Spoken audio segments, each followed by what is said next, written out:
Vamos falar agora sobre o estado de São Paulo. O Datafolha também divulgou números da disputa pelo governo do maior estado do país, o mais importante, o maior colégio eleitoral. Fernando Haddad, do PT, lidera com 38% das intenções de voto. Tarcísio de Freitas, do Republicanos, aparece em segundo com 16%.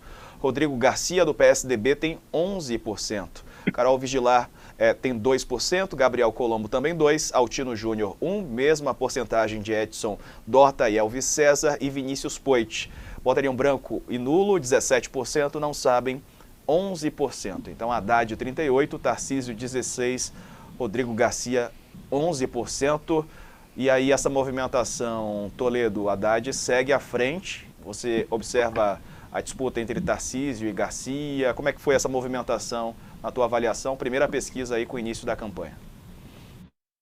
Bom, o cenário não mudou. O Haddad está lá esperando o adversário, né? Dificilmente isso vai mudar. Com a vantagem que ele tem em comparação ao segundo e ao terceiro colocados, é tão grande que é impossível, quase impossível, salvo um cisne negro, algo que a gente nunca viu, mudar esse cenário. Apesar de ele estar teoricamente próximo de uma vitória no primeiro turno, se a gente for contar os votos válidos, esse cenário para mim é impossível, especialmente em se tratando de São Paulo.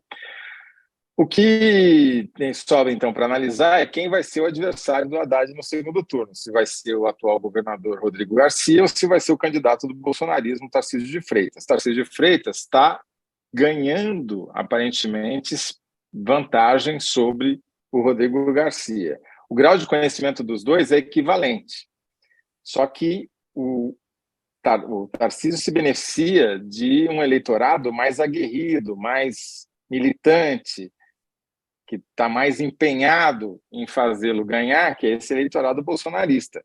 Já o eleitorado do governador Rodrigo Garcia é um eleitorado, digamos assim, menos engajado e vai fazer menos campanha.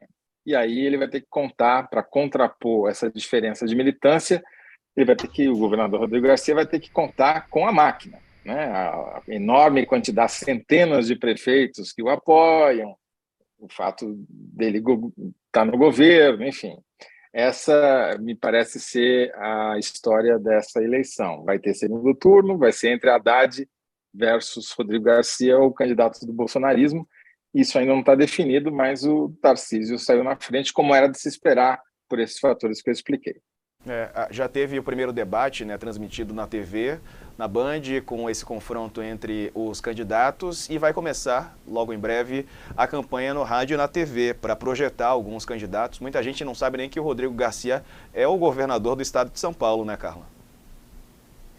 Tem isso. O Rodrigo Garcia tem esse desafio e, no caso do Tarcísio, o Tarcísio, ao contrário do que algumas pessoas imaginam, a Kelly tem algumas posições mais moderadas em relação ao presidente Jair Bolsonaro, o Tarcísio vai colar a sua imagem na do Bolsonaro, porque é só assim que ele vai conseguir chegar ao segundo turno, ele sabe disso, a expectativa é que a campanha de rádio e TV dele comece com o Bolsonaro. Hoje eles tiveram uma agenda no interior de São Paulo, São José dos Campos, em que foi ali a largada da campanha do Tarcísio ao lado do presidente. O presidente chegou até a mudar algumas programações de agenda para estar com o Tarcísio em São Paulo, e São Paulo é muito importante para a campanha do presidente, é o principal colégio eleitoral, e o Bolsonaro sabe que precisa desse candidato. Rodrigo Garcia tem aí, ficou meio sem padrinho e tem a máquina, mas o Tarcísio tem esse peso de ser o candidato do bolsonarismo, e eu acredito que a tendência é que a gente tenha em São Paulo o mesmo cenário de polarização nacional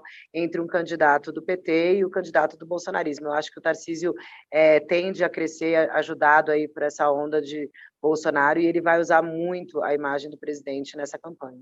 Sim, o Bombig, você acha que essa associação, não é, esse palanque, trazendo o Bolsonaro para o lado do Tarcísio, pode fazer com que ele suba nas pesquisas aí com a TV, com o rádio, né, com a exposição da imagem dos dois juntos?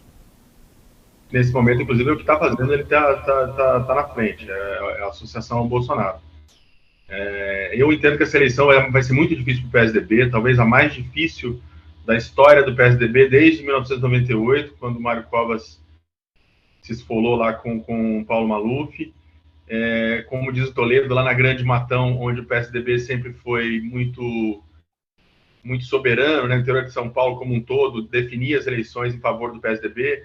Quando apertava, ele fazia diferença, e quando era um passeio, ele ajudava esse passeio a ser ampliado, né, nas vitórias que o Alckmin teve em primeiro turno, né, uma vitória do Alckmin em primeiro turno, se eu não estou enganado, pelo menos, a quantidade de votos no interior era muito grande. O bolsonarismo é forte no interior de São Paulo. O eleitorado do interior não é o eleitorado mais conservador.